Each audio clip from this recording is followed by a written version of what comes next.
Hi, I'm Rob Claus. And I'm Angie of Claus. And together we are TwinFinity with Cookie O'Claus. Who's going to run away now because she's already not really impressed with this whole hat idea. No, she doesn't like the hat idea at all. No, there was almost going the hat. Okay, Cookie, say goodbye. Bye, Cooks. So we're way late. Well, maybe we're not way late. No, I don't think so. I'm doing our next question and answer. No, I think we're on time. Okay. We're going to find out eventually. Yes. I guess what I was maybe meaning to say is we're way late on doing question and answer video in terms of we're still answering questions, I think, from October. I haven't been gathering the questions lately, so I don't know. I haven't gathered much new questions. These are still from before because we're still behind on... We have lots of questions. Yes, we do. So we're finally, after this video, we are going to be caught up on answering all your questions. Yay. We're going to get caught up? Yep. I didn't know we were going to get caught up. Yeah. Okay. So, anyway, yeah, it's Christmas Eve Day 2018. Christmas Eve Day 2018. Yeah. Year's almost over again. And I need this hat, by the way. It's a little chilly down in our basement. It's winter now. Got a fireplace behind us. That helps lots. I actually feel plenty warm now. I'm usually the cold one. She struggled with getting Cookie's hat on and everything else, so that was quite the little battle. So, yeah. She's had a little bit more activity than me, who's been sitting here kind of enjoying all this for the past 3 or 4 minutes. Yeah. I had to fight with the dog. Yeah. Quite the struggle. So should we dive in like normal because we have a lot? We actually don't have a lot of people's questions, but we have a lot from, there's 2 people that I think have 3 or 4 questions each. Wow. Yeah, because that's all one person, that's all one person.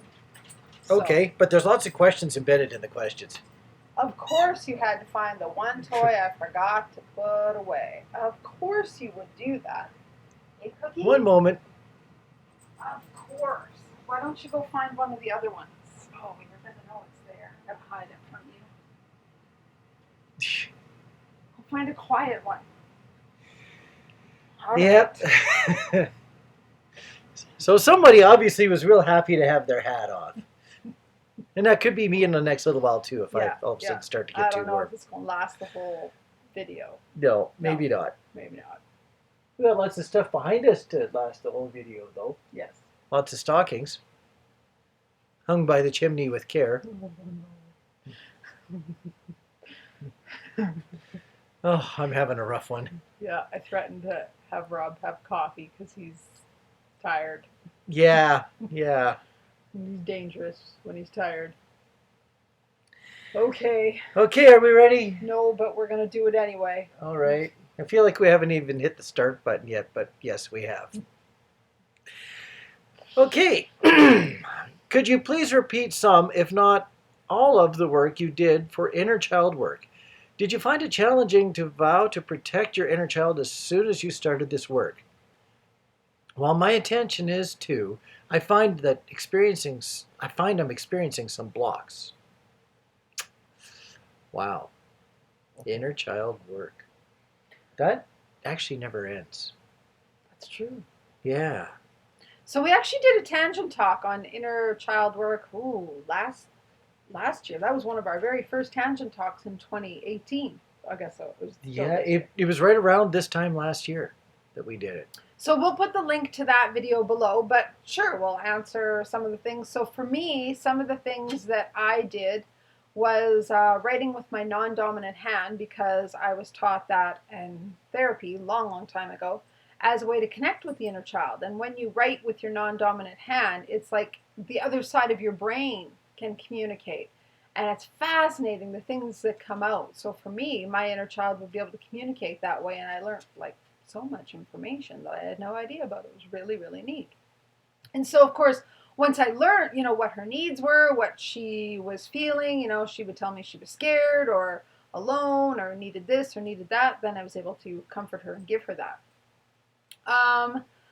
Some other things I'm trying to remember from that video, because I didn't go back and watch it, of course. Maybe I should have. Sometimes we have to go back and rediscover ourselves again. We've stepped so far forward that we have to go, wait a minute. What did we say then? Especially, of course, for me, because I don't read the questions before No. I do. Thank goodness do, because I need the reminders. In fact, I wrote myself a note. What did I say? Oh yeah, so I would talk to her. So once she would write through me and I would understand what she needed, I would then like talk to her just in my head, not out loud, but there's nothing wrong with doing that either. And just comfort her and give her nurturing, give her what she needed. So I just basically started developing a relationship with her. Another technique that I've found helpful is, if you're having trouble connecting with your inner child, is to sort of watch children of that same age. Like, for example, my inner child is about 2-3 years old. So just be around kids that age, and that'll kind of give you an idea of what their needs are, what stages they're at of development, and how they communicate. So you can then learn to tap into that inside yourself of your own inner child. And I just found, just by giving her the love she needed. Now, the other part of the question is, did you find that challenging to vow to protect your inner child?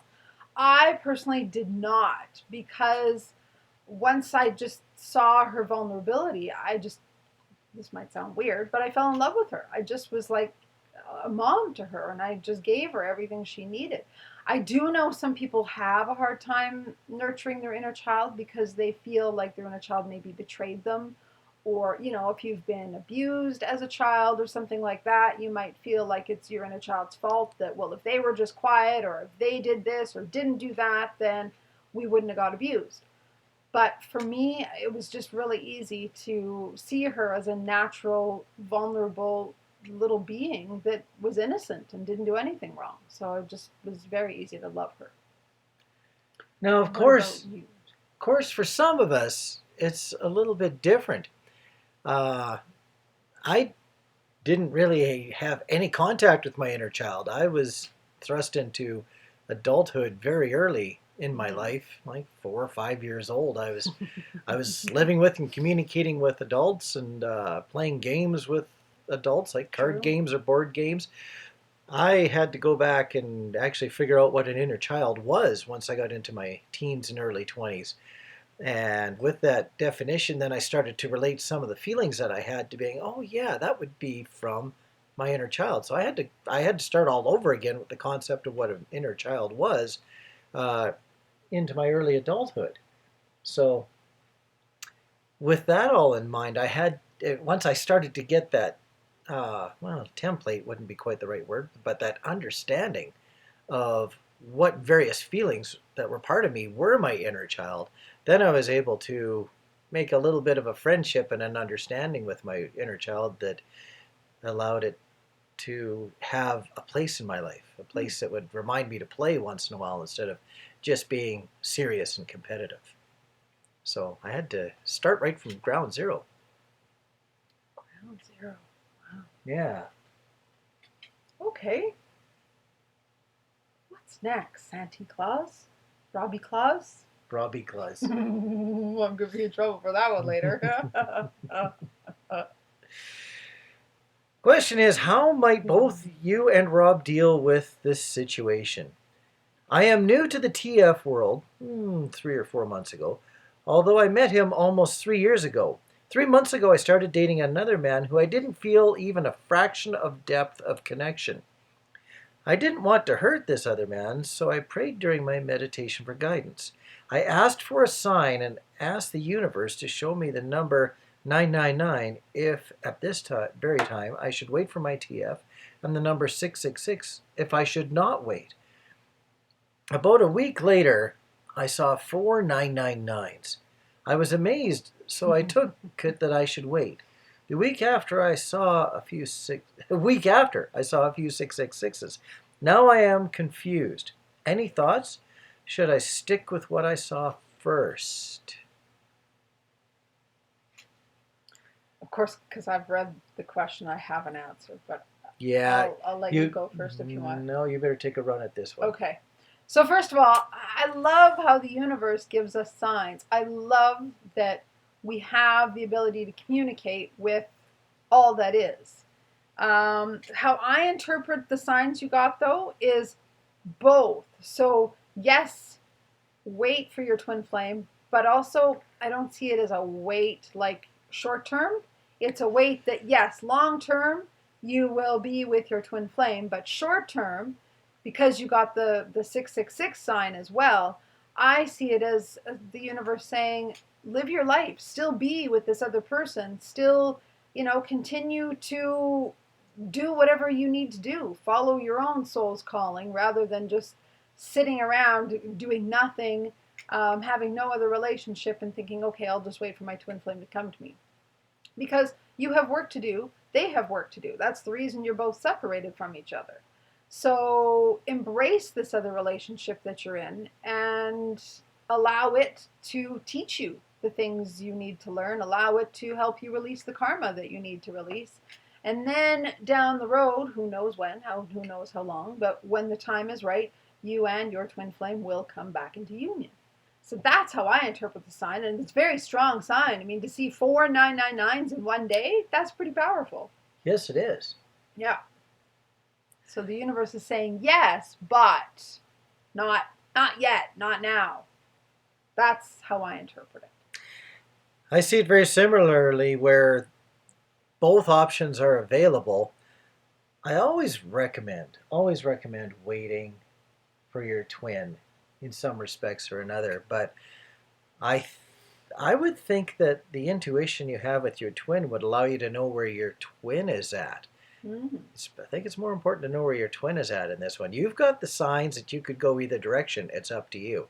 It's where your twin is at that I would use mostly as the guidance as to whether or not you wait or, this is rough words. You move on for a while. Oh, there's no other way of explaining that. I'm in over my head on this one. But the move on is important. At least I have a hat on. True. Buddy.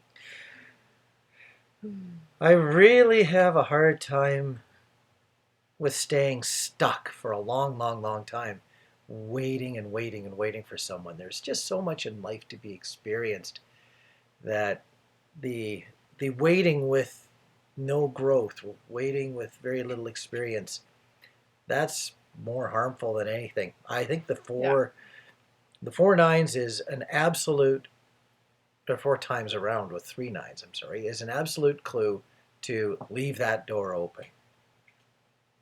Yes. Leave it open while continuing with your life as it is right now and as you feel guided to go right now. Yeah. All right. So number 3. How do I develop my inner guidance more? Can I just see what was the rest of that? Oh, okay. That's all good. How do I develop my inner guidance more? First of all, when you pick up on little potential clues or real clues, you often can't tell the difference when you're learning what inner guidance is about. Try them out, test them out, and learn to gain some confidence. Inner guidance requires a bit of, for me anyway, requires a bit of good old-fashioned confidence. When you learn to get a little bit of trust, then you learn to do the art of trusting your inner guidance more. So I don't even want to call it trial and error. Just call it trial, practice, but use it. And you'll eventually learn which facets and angles of it are more useful for your situation. So, yeah. How do you learn to trust? I call it trust. How do you develop your inner guidance more? By using it. Exactly, and that's what I was going to say is just exactly what the question says is go within. And that can be different for many people, like we've shared in many other videos. For me, that's sitting quietly meditating every day. For Rob, that's being out in nature, climbing a mountain, walking, hiking. It can be anything. As long as you're basically what inner, going within is all about is shutting off all the electronics, shutting off the busy mind. Stop all of the outer stuff and literally go inside. And that means slowing down. That means closing things off a little bit every day to listen to that voice inside of us.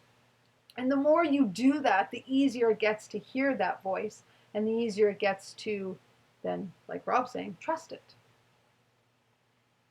Yep.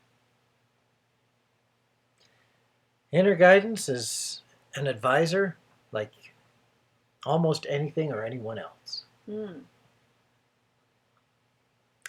Next question. Yeah. Akashic? Thank you. Didn't have the correct pronunciation for words.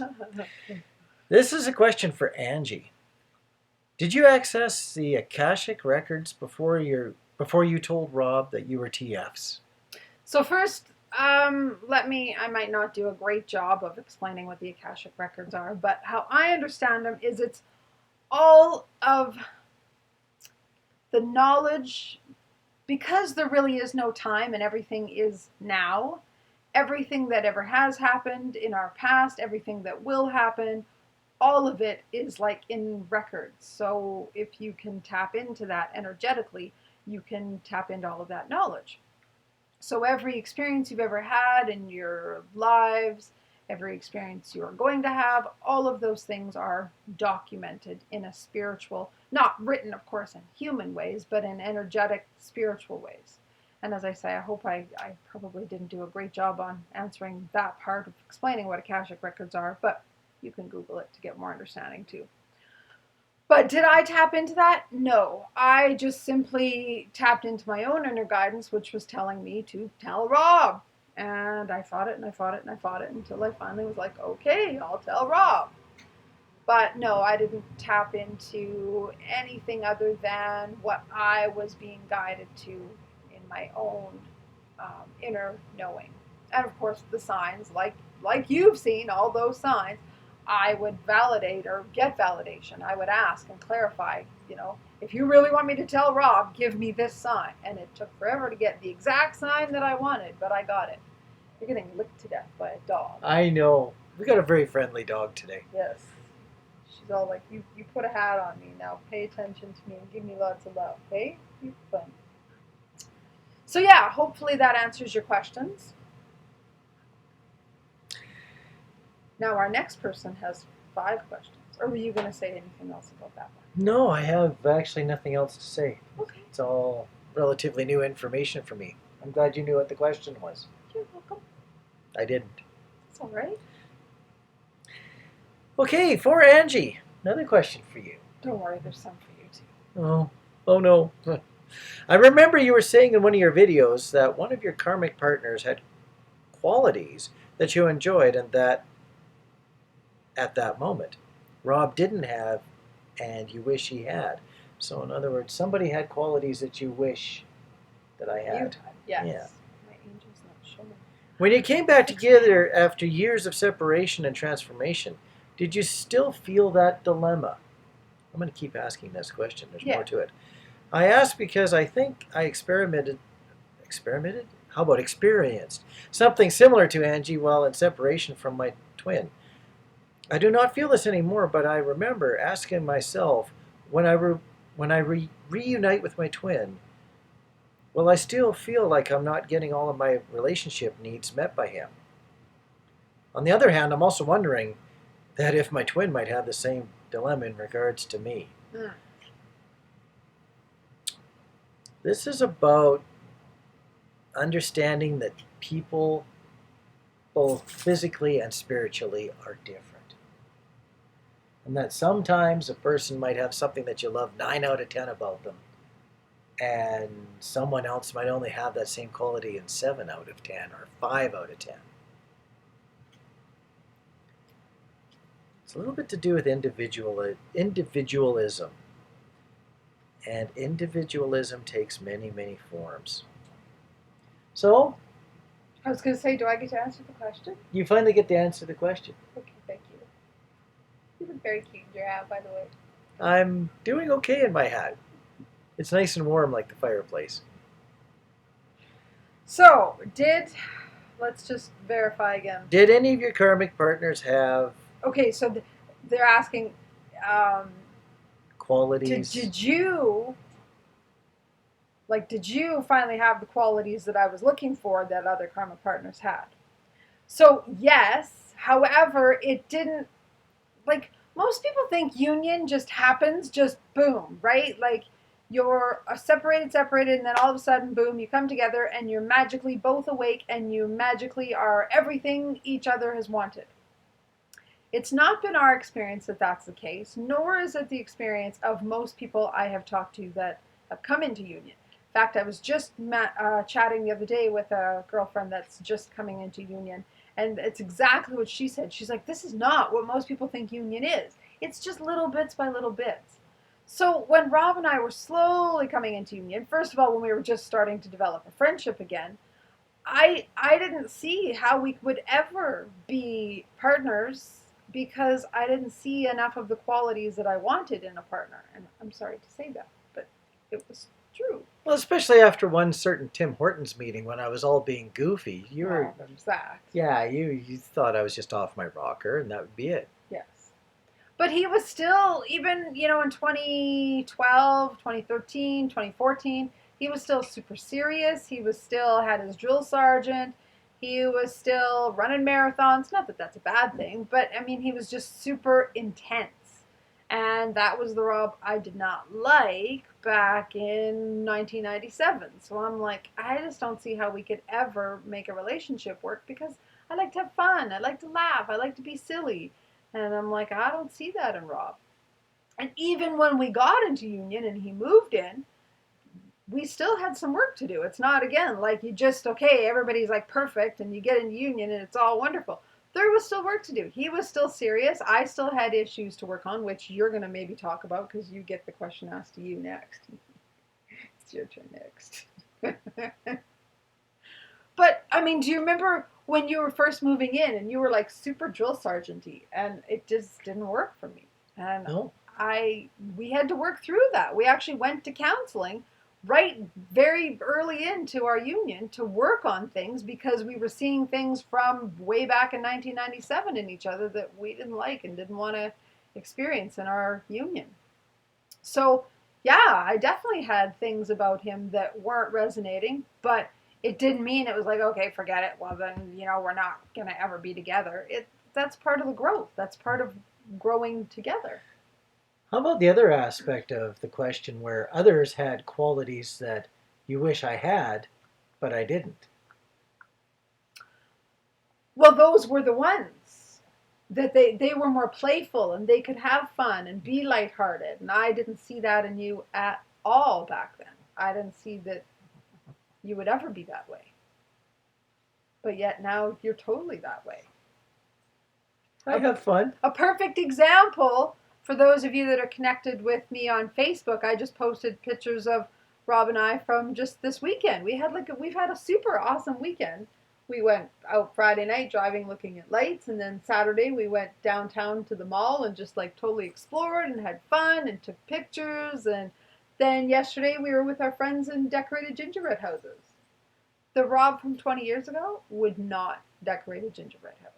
No. That's fair to say? And nor would I go sit on a giant chair in a mall. No. And have fun. No. So, even one of our friends that's known Rob back 20 years ago commented on the picture about Rob decorating a gingerbread house and said, like, I can't remember what she said, something about this makes my heart happy to see or something like that, because she sees how much he's grown and changed. So, yeah, did I ever think that you would have that ability to have fun and be lighthearted? No. But it's here. Yay. And you're sitting here doing a video in a Santa hat. Would he ever do that before? No. He wouldn't do a video, let alone do it in a Santa hat. Well, I might have done a video of sorts. Okay, but not on Twin Flames.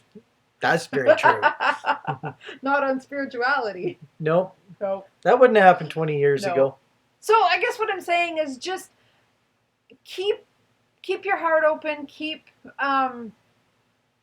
if your twin isn't exactly what you think they should be or what you want them to be, don't close the door and think, okay, well, forget it. Because we grow, we change, we evolve. And even as we're getting into union, we're still growing, changing, and evolving. Even after we're in union, we're growing, changing, and evolving. So just keep your heart open and know that this person that you're dreaming of can be real at some point because they're growing. Uh-oh. Oh, We're at my half of the question. yeah, it's your turn. Also for Rob, did you ever have a similar dilemma in regards to Angie? I'm scared now. The first thing that I think of is that I love to play games, like card games and board games and Yes, all these other do. things. And there was a time when Angie couldn't stay, I'd say, focused on the intent of a game for more than 10 minutes at a time. Because I'm busy talking to angels or something. Yeah, you know, she'd play a dice game and she'd be rolling the dice saying, what am I trying to roll the dice for? What am I doing? And it would be constant, and I'd be thinking, why are we even playing the game? You don't even have the concentration or the ability to hang on to a game for a long time. This has changed over the years. This really has for her too. As long as I don't overdo her and ask for too many games in any one particular week, she can play a game for 20 or 25 minutes at a time. Last night was how long? I was going to say, and if she chooses the game, she can even choose an hour and a half long game or two games over an hour. That's right. Over hour and 45 minutes. We played 2 games last night. Yes, we did. Yes. One dice game and one card game. Yeah. I appeased you for like multiple hours with games. She can do this now. So in coming back into union with Angie, of course I was going, oh yeah, she doesn't play games very much and I'd love to play games.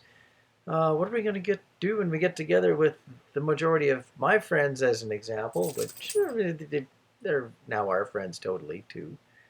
Angie's been all totally reassimilated back in. But yeah, what are we going to do on those nights when Angie normally wouldn't even want to even try to play games? So I think my little bit of the story here is that I don't think you could be too concerned about the qualities that a person has in accordance to what you think that they have. Getting into union is it's two things. It's a bit of a known challenge, and it's also a lot of a blessing. So between those two things, usually a lot of patience and understanding is in place. Rob's favorite word. Yes, patience. Yeah. Comes into play as you're getting into union, and that itself can allow enough change that what you perceive about your twin is not necessarily going to be anywhere near what the true final result is. So far, yay, way, way more than I could have imagined. Yes. So, yeah, patience with that. Don't worry about the perceptions. Just stick to what grows into the relationship. And remember that, again, I mean, this is common knowledge, I think, now in the twin flame world, is you are the same energy, right? So the more you balance your energy, the more you're going to see your twin balancing their energy. And just allow it to unfold. Don't focus so much on what you don't see in them that you wished you saw. Focus on what you do see that you love, and then that will help you start to find more things that you're happy about within the connection.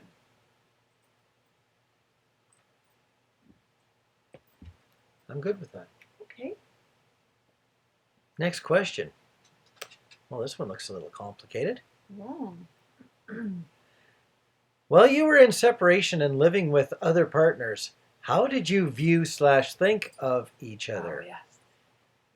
I mean, when Angie was thinking about Rob and their history and vice versa, how did you view that? How did you classify it? Or did you ever classify it? Was it something like, okay, that was it. It was not meant to be. Or, okay, that was the love of my life and will forever be the love of my life, but we won't be together. Or were there times when you actually thought that if your relationship hadn't worked out, then you are not each other's biggest love? That maybe someone else is the love of your life, and that partner,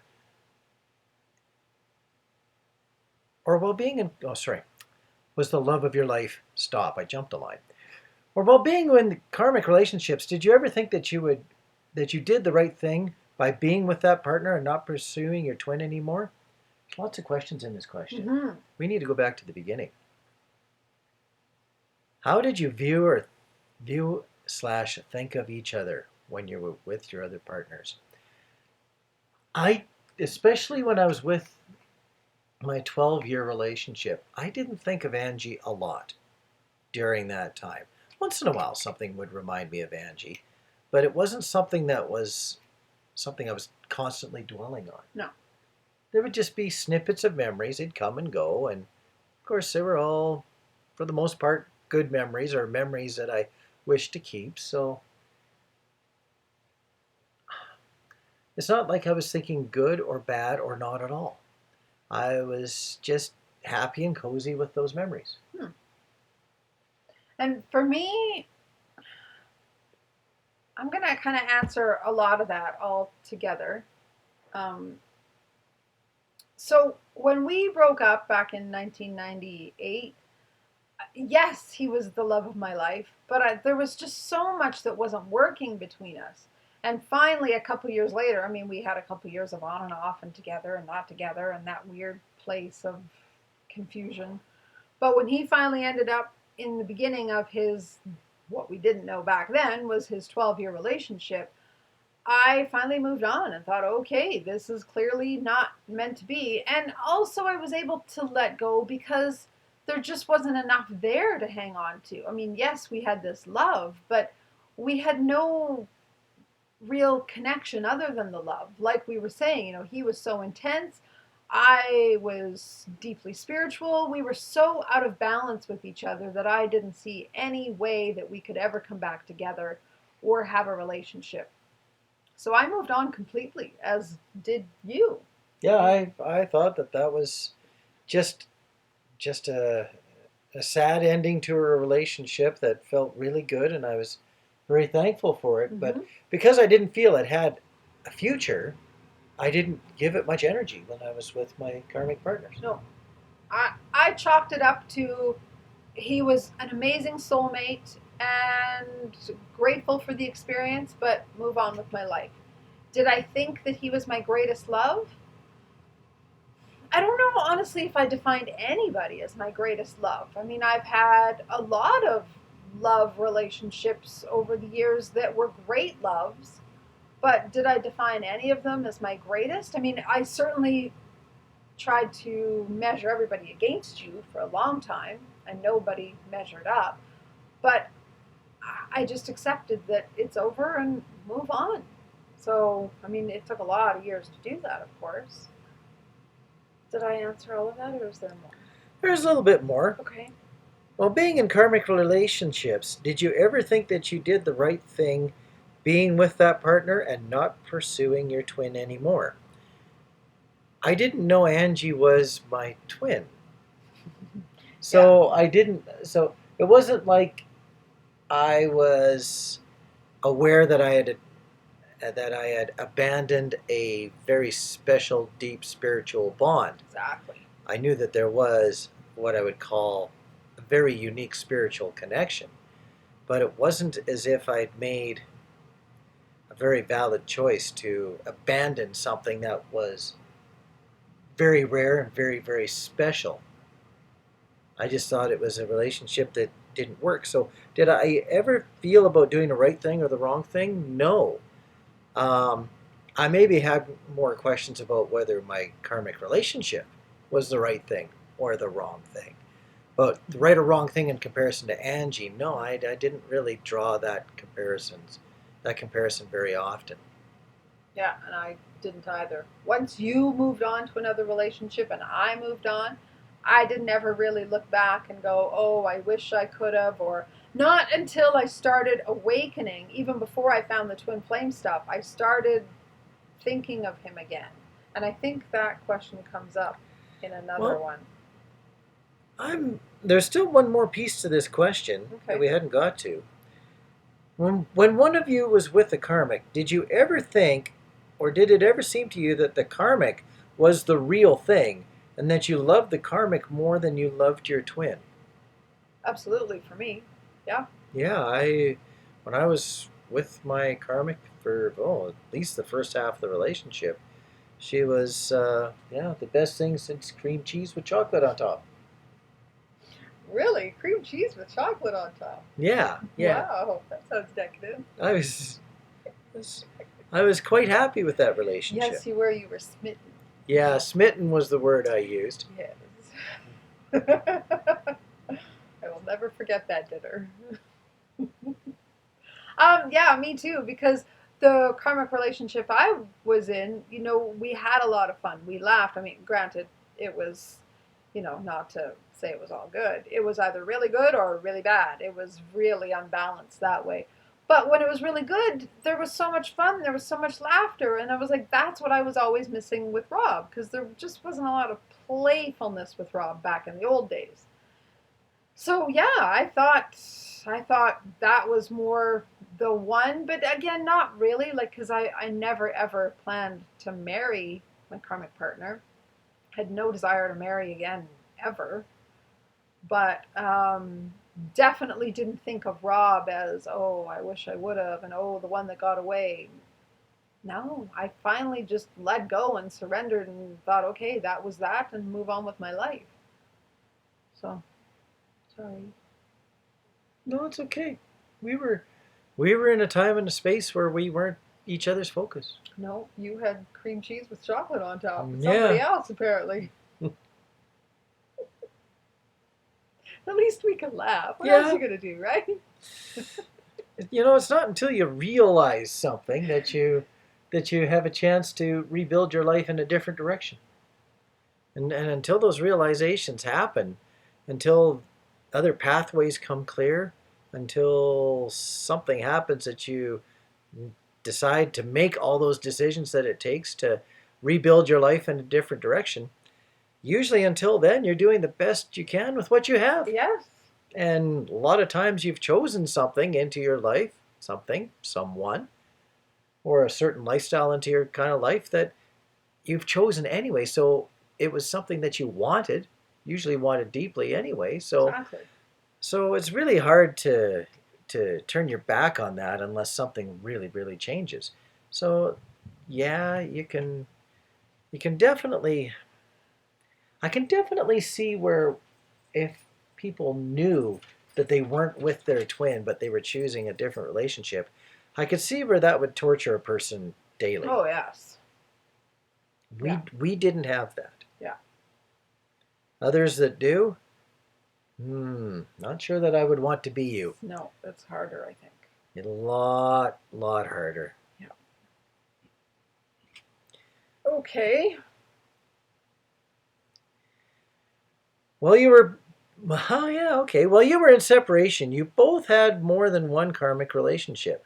Mm-hmm. When one karmic relationship ended, did you ever think that, okay, maybe now I can try again with my twin? If not, why not? Again, I'm going to stop right there saying, I didn't know I had a twin. Yeah. But even if you didn't know we were twin flames, did you ever break up with somebody and think, oh, well, maybe I could go back with Angie again?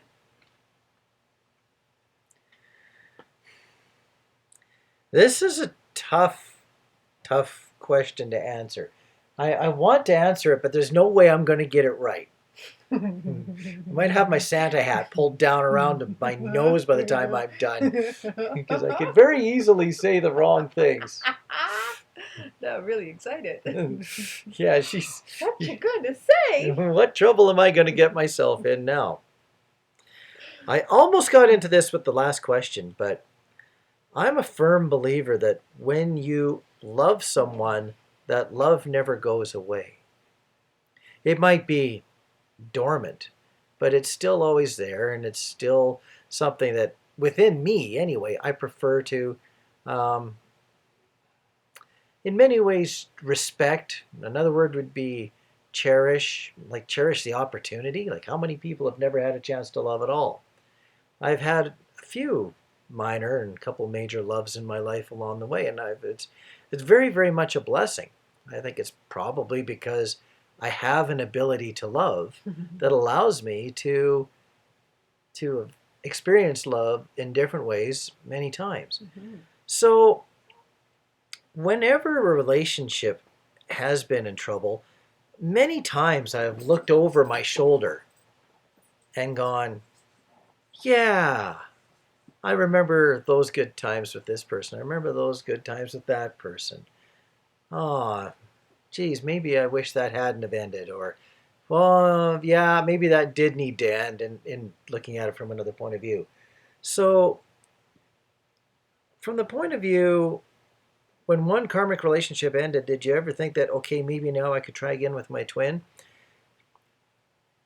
Yes, Angie drifted back into my thoughts as far as, yeah, wouldn't it be kind of neat if I could get to know Angie better again?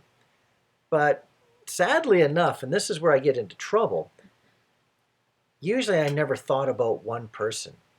I think I missed past relationships as groups of relationships, 2 or 3 or 4 that still stood out in my life, going, well, those ones all ended, and this relationship now ended.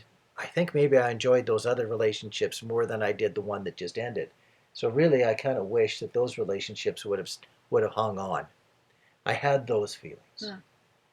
And I was going to answer that similarly, but not, because if you remember, until you were with your 12-year person, when either of us would break up with somebody, we'd end up back together in that weird, not really together, but not really apart phase. That's where we got ourselves into a lot of trouble. Because yes, I would go back and go, oh, I really missed him.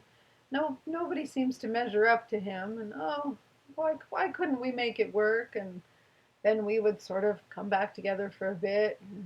Then spend the night together here and there, and then we'd go, oh yeah, that's why we can't be together, because you drive me nuts. I still do sometimes. Yeah, but I can laugh about it now. Okay. I don't want to leave your apartment now. Oh yeah, no. You don't have an apartment now. I can't leave. Damn. Nope. We have a basement. We do. And it's warming up now with the fireplace. So yes, I had thoughts in the early days until, the real transition point was when karmic number 2 came into your life. Yeah. That's when both of us finally moved on, because you were like so in love that it was okay. Sickening. Sickening. It was. It really was. I mean, when he sits you down at a restaurant and says he's smitten with someone else, like, oh, that knife just like jabbed into your heart, even though he wasn't trying to. No, I'm just stating where I was at, not quite realizing how much that could hurt. Yeah. I was being a little insensitive. But you were so busy being in love that you weren't thinking.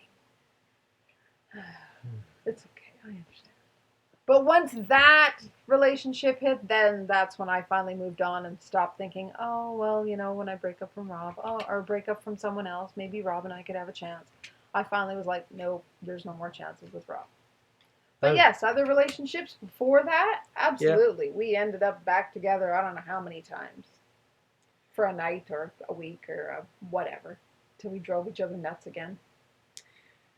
Yeah, I was constantly drifting in and out of relationship with my karmic 1. Yes. And yeah, I did continuously look back over my shoulder, and many times towards Angie, but not quite realizing why. I wasn't ready to know why yet. Yeah. Okay, so the 5th part of all that? Well, the 5th one says that this more or less reruns the question from above. When Angie thought of Rob in the years of separation, did she still want to be with him, and was she aware that she still loved him? Same question for Rob in regards to Angie. I'd like to answer that one first. Okay. When I did think of Angie, yes, I did remember the love. I remembered those connections. And those connections, those those connections from spirit, as I used to call them, I had the highest regards for those because with Angie, those connections were the strongest that I had ever felt. There was other reasons why other people were in my life, but there's those spiritual connections, the reverse sunset, that absolutely Those stayed magical things. stayed in the highest regard of my memories. Yeah.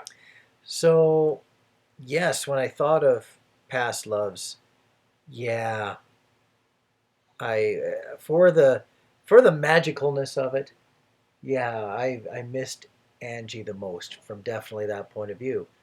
And it's to me it's very interesting to note that it was ultimately the recognition of those magical times that allowed me to come back to Angie because I knew that that connection was the deepest, and over the years of separation the spiritual connections became the most important to me. So in re-recognizing what was important to me, an understanding of the connections we had from before, it became very natural to come back to Angie because I knew that that was where I'd received my hints and clues from the past. Yeah. Well said. And for me, it was the love was always, always, always, always there. I mean, always.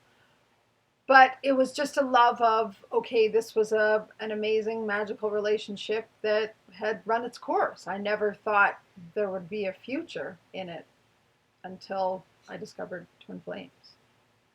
So the love was definitely there, though, always. So when you discovered Twin Flames, did it immediately put a thought of future in your mind? No, There's a tough question. no, not at all. Because I was with somebody else and you were with somebody else. I didn't see how that would ever make a difference or change. I was And still we were still so different. That was only 2012, so it's only was 2 years that like a lot of things changed within a 2 year period. Well, actually, not even. It was a year and a half. I'd like to comment that the differences that we had at some level still exist. Oh, absolutely. There, I think that the commonalities that we maybe had but didn't recognize or didn't give enough credit to have grown, and also some new commonalities have also stepped in to make the differences not near as dominant. That's a word. Not near as dominant in our existence. But I think also understanding the twin flame dynamic, once I researched it and learned about it and understood how it worked, I was able to understand your differences and know that they were meant to be differences. Yeah. We weren't meant to be twins as identical and live identical lives and do the same things. You're meant to be the matrix twin. I'm meant to be the spiritual twin. That's just okay now. So I can embrace your differences and go, that's the way it's supposed to be. It's part of the chemistry of the soup, not part of the disaster of the soup. Yes. Yes. To use one of Rob's many wonderful analogies. Yeah. Yeah. But we've mellowed both of us and merged together. I'm not so spiritual and you're not so human that we can't find common ground. We've blended. There's definitely a blend. Yes. We can reach across those boundaries that used to be insurmountable. We can reach across those boundaries and maintain a healthy connection. Yeah, exactly. But that took years of balance within ourselves, and still is, still will always be. I mean, it's still growing. Like we talked about at the very beginning of the video, even at the beginning of union, we still had more balancing and work to do. It wasn't like we came into union and it was all angels and choirs singing and oh, everything's perfect. No, there was still work to do. Yep. Our butterflies were still caterpillars. I don't know where I got that from. Okay, moving on. We have a moving on. Yep. I have a licking dog again. We only have a few more questions, and we're at 48 minutes, so we can do it. Okay. Yeah, you have a licky dog again. You're so licky. Hey, licky Lou. Dirty face. Starting from there. Yeah. In your last question and answer video, you were talking about manifesting 3 times a day. Whether sending love or writing in your journal, you wrote the transition from our karmic will be smooth for both of us so we can be in union or something along those terms. Yeah, I wrote pretty much those exact words. Wow, smooth. That was a brave word. Hey, man, when you're manifesting, you put it all out there, and whatever sticks, you take. Did you already know you both wanted to be together when you wrote that? I am asking because my twin is married and I'm not sure whether he will ever leave her. Is it wishful thinking for me to say this is the same affirmation? Oh, yeah. I'm trying to find a healthy balance between acceptance of their relationship and accept that we may never be together. Or do I keep hope alive with the same type of declarations? Declarations and manifestations, are they related or are they on separate branches of the tree? Well, I'm going to say they're related. So first of all, this is a common question we get. We get a lot of people saying, I don't understand how to manifest my union because my twin is with somebody else, and like I don't even see them with me. How do I manifest this coming together? I'd like to comment on that. Okay, and then I'm going to, because I have a word there that reminded me of what I wanted to say, so it's easy to go back to it. So you go. Manifestation, from my meager experiences, works a lot better in the positive than the negative. I'd just like to throw a little caution out there about the difference between manifesting a relationship coming together, for example, with your twin, versus the other type of manifestation that somebody could do, and I don't know whether I'd use the word accidentally or not, but manifesting the end of somebody else's relationship. That to me sounds like almost a negative manifestation. But how would you possibly manifest the demise of somebody else's relationship? I wouldn't even want to go down that road. I think you need to manifest the more positive aspect of growth and creation of a new relationship as opposed to the dismantling and destruction. Isn't that neat how everything had the same letters?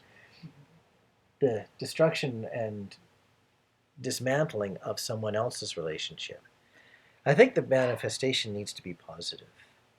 How about instead of trying to manifest the demise of your twin's other relationship, you simply manifest my twin and I come into union at the perfect divine time for all involved. Because when we know that even our karmic partners and our twins' karmic partners are involved on the higher realms, they have chosen this path just as much as we have. They are aware that we are going to end up with our twin and they are not going to be with this person anymore. And they've agreed to help your twin and your own karmic partners to help you to do the work needed so that you can come into union with your twin. So when you can see it on the bigger, higher 5D level, you know that there is no enemies. You're all on the same side. You're all on the same team. So it's not about manifesting, a breakup with your twin and their partner. It's simply manifesting that things flow in a divine way for everybody involved. That was one of the things I used to write too when manifesting, because I wasn't wanting to hurt his partner, nor was I wanting to hurt mine. I respect them both deeply and love them both deeply. So, yeah, just manifest, or write something like, my twin and I come into union at the most perfect divine time for everybody involved, if it is meant to be in this lifetime. Something like that, if that resonates with you. The word that I was talking about with Rob that I had written down was the word soul. What is also important, and this again goes back to going within, when we can follow the call and the nudges of our soul, then it helps us know what to manifest. For example, before Rob and I were even coming back into union at all, we've shared this before, how I would get flashes of him. I would see him brushing his teeth in the bathroom sink next to me. I would see his vehicle in the garage. I would see him in the kitchen cooking with me. And I was like, what the hell is this? Like, how is this ever going to happen? Well, I learned to trust that those were nudges from my soul saying, hey, knock, knock, knock, this is your future. But we're not going to just give it to you. You have to create it. Because we're co-creators with the universe, it's not like we just sit on our butt and go, okay, well, union will happen when union happens. Maybe that's the case for some people. I know for me, that wasn't my experience. I had to really put my own energy and a lot of my work into manifesting it into reality. So when you follow the call of your soul, it will give you the guidance of which way to go and how to manifest the flow of whatever is the call of your own soul. And going back to a previous question a long, long time ago in this video, how do I develop my inner guidance? If you work on developing your inner guidance, those little snippets of I call them information, the seeing someone beside you or seeing their vehicle living in your garage. My vehicle lived. How about that? I knew it was one of my best friends. It was alive. When you get those little pieces of inner guidance that you can't explain, if you've worked on your inner guidance and you've learned to trust it, then you're starting to be capable of seeing the signs of yourself and your twin coming together. Yes. So that's a little bit of a tangent that I've jumped back onto. But this is why inner guidance is so important to develop, so that when these signs do come up, when you do get some hints from spirit or just from the universe itself, then you're at least capable of taking that guidance and halfway answering your own questions as to whether or not to keep on working on your manifestations or seeing whether your manifestations are actually starting to bear a little bit of fruit. Yep. Exactly. Anything else on this one? Oh, I could answer that just as a whole question on its own, but I won't do that. I think we've explained that as well. Yeah. Hey. There's two more. Oh, there's two more. Yeah, you gotta flip it over. See, I didn't know that. That's what the little pencil note here said. Over. Over. Yeah, the word saying over. Yeah, I don't. Nope, no hint. But I did know to peel up the paper and have a look. Yes, you did. After spending time with each other, like spending the day, having dinner, did each of you get a feeling of loss when you parted? How did each of you handle this? Yes. Yes. Yes. Any time that Angie and I have ever separated, like good night or have a good week or, oh, you're moving away, have a good life, a feeling of loss. Yeah. It was always, always there. Sometimes you say goodbye and sometimes you say goodbye for whatever the time span is. And to use a very common word, it hurts a little. You notice it more. Yep. It's a little bit more of the Band-Aid. Yes. You feel like a piece of your own body or your own soul has been ripped out of you or off of you, and it hurts. So yeah, we've experienced a lot of that. That's kind of one of the many ways that I knew that the love that Angie and I, as much as it wasn't being exercised for a lot of the time that we knew each other to begin with, and especially as we were drifting into separation, that's why I knew that our love was something special, is because it kept on hurting. Yeah. When we would separate for a while. Yeah, that's true. It hurt a lot. It hurt Angie more than me, evidently. But yes, totally noticed it. You're the masculine energy, so you're able to just go bury it into something else. I take it and compartmentalize it, throw it up on a top shelf of my existence somewhere. And every so often it just falls back off the shelf, rolls off, bonks me on the head. And I throw it back up in the very same spot. Yeah. The feminines, because we're more in tune generally with our emotions, we feel those things more. And Yeah. there's our hour. There's reminder. our hour. Yay. Look at that. Our screen's not coming back. There it is. No, that's not it. There There we we are. Woo. We're back. It's always scary when we lose us. It's like, oh no. We disappeared. Oh. Okay, 2 more questions. Hang in there. We're getting there. The long one. Okay. Okay. Hi, Angie. Hi. I know that you both have been energetically disconnected for 4 years after the initial contact. But I would like to know if this disconnect was possibly due to the energy exchange that was done prior to that. I mean, is there a certain level of energy exchange after which turning back is not an option, even if you were physically separated? Like after all that after that you will energetically remain in contact forever and only be forced to get back together down the line. Or get out from previous relationships to form another or stay single, maybe. Tough question. So I don't think there's one, there's no rules in this journey. No, not like that. And yeah, so it's not like if you have an intense energy exchange, that means you're always going to be connected. But if you don't have an intense energy exchange before you disconnect, that you're not connected, you're always connected because you're one soul.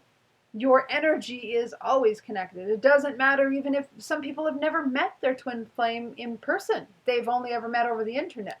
Some people have only known them as friends and never had a relationship. Does that make theirs any less intense or any less probable of coming back together? Absolutely not. So there's no rules. Each soul chooses its path before it comes here and chooses how it's going to experience the whole twin flame dynamic. So I wouldn't really worry about, if we've had enough of an energy exchange or if we've not had enough. Are we going to come back into union or aren't we? I believe that when you've had a deep energy exchange, whether it be for a few seconds or a few hours, the time is almost irrelevant in this. Completely. I believe it's what you do with that energy exchange, like not whether or not you wear like your heart on a sleeve, but how much you respect that energy, whether or not you remain curious about it or whether you treat it like an annoyance. That's the second time today I've used that word. Annoyance? Annoyance. Yeah. Mm. So, is there a certain level of energy exchange after which turning back is not an option or always will be an option? I guess it depends upon whether or not you choose to respect that energy exchange. For me, the energy exchange, for example, the reverse sunset, I could never take that away from me even if I tried. That was just never gonna go. That was always gonna be there. And I don't know whether that is by choice or by lack of ability to make that choice. But for somebody that's never even met their twin flame in person, they don't have a reverse sunset experience, or they've never held their twin's hand or felt the connection physically. Does that mean their union's not destined? Does that mean their union has no... How much energy did we exchange just talking on the phone the very first time we talked on the phone? Exactly. That was an amazing conversation. I've had some similar, but that was... the energy exchange is going to happen, whether it's invited or not. When soul meets soul, and soul meets its own soul? This talking on the phone or meeting in person, that's way, way, way too, here we go, 3-dimensional for what your soul is going to exchange. Yeah. So it doesn't matter how much you feel there's been an energetic exchange or not. your soul has met and reconnected with itself, with its own energy. Yeah. And that's enough of an energy exchange for an explosion of love of all types. So, yeah, I wouldn't worry so much about how much energy exchange there is and how much is needed to keep you coming back together versus not. No. Not at all. It's all good. Last question. Sure. What's the most important thing you've learned? Patience.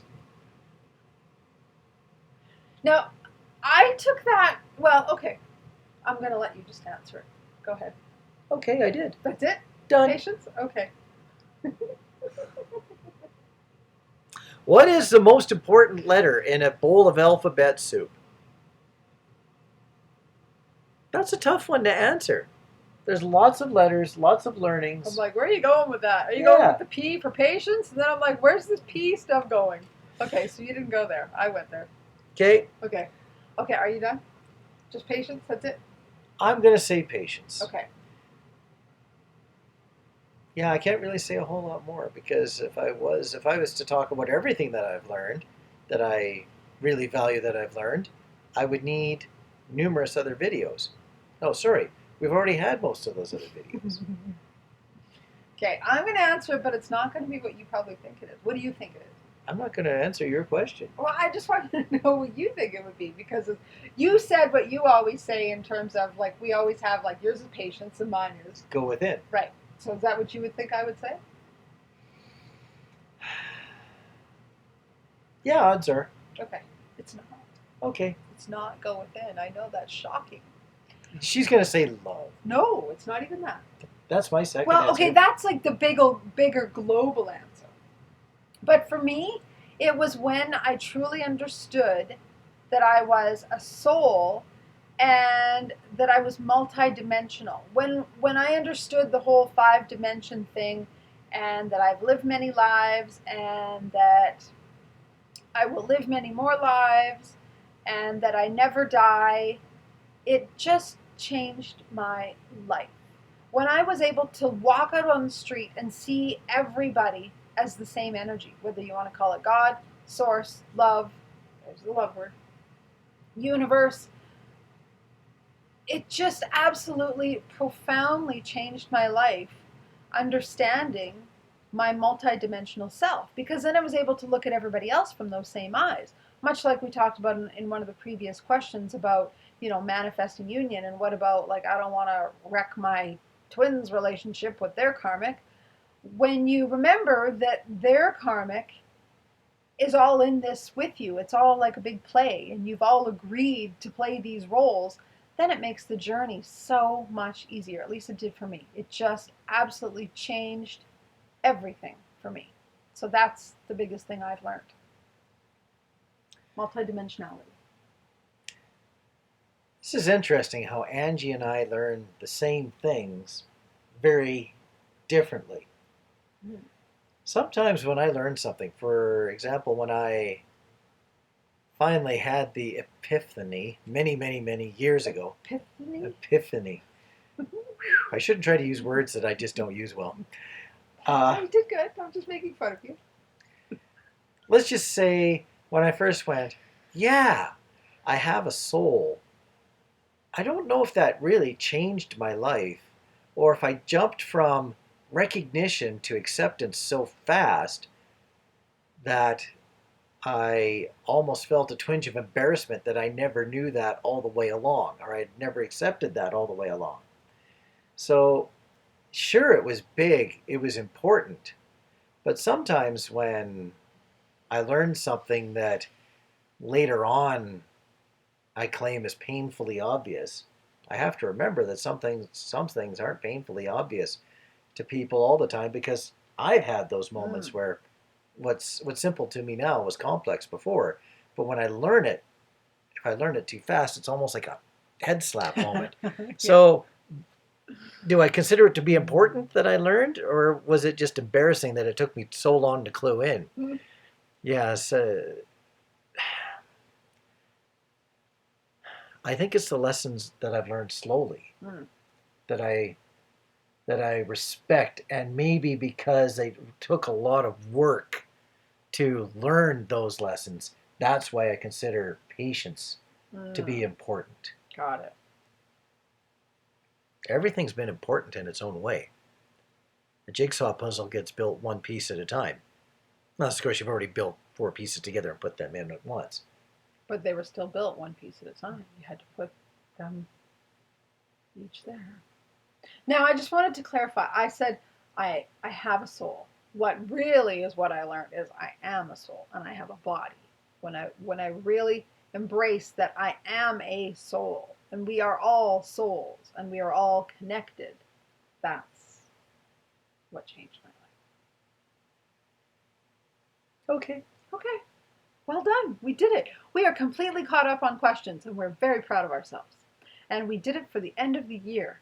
Yay. That is pretty amazing. Yes. For how busy things are / can be. Yes. Yeah. So on that note, we are going to wish you all a Merry Christmas, a Happy Hanukkah. What else is there? There's New Year. Oh, New Year. But I'm trying to embrace all of the holidays. I don't even know a lot of them. Happy holidays. Happy holidays. It Yes. covers it all. It keeps it simple. Yeah. Keeps me out of trouble. Yeah. All right. All right, we love you guys. We will certainly, if we don't connect again before the year ends, we will be connecting in the new year at some point with something else. We don't even know what yet. Happy New Year. Yes. Bye. Bye.